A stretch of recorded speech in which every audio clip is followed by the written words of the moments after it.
A lot of students like to work with their hands, and they like to make things.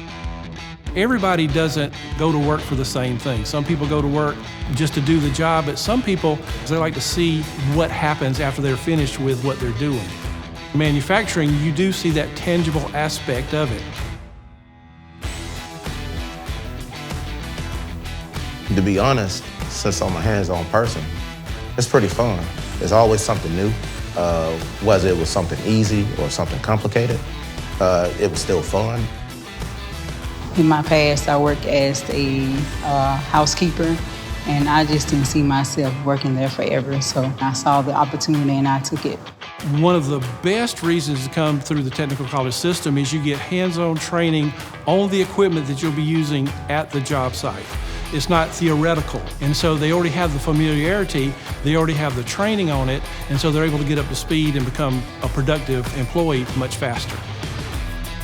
Some of the reasons you might consider a position in manufacturing, not only because you can grow in your career, but also we offer great benefits like tuition reimbursement.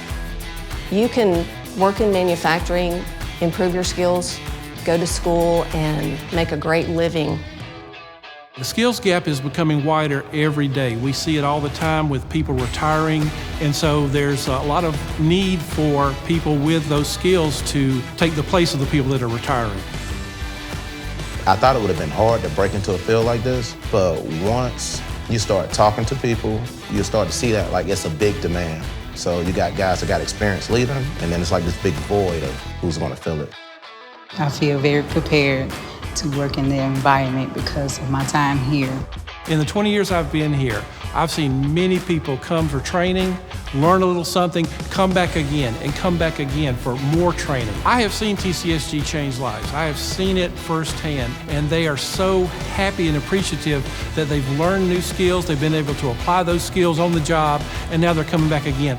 Don't let people tell you that there's not great careers in manufacturing, because it's not true. Go back to school, do what you love, and find a job in manufacturing.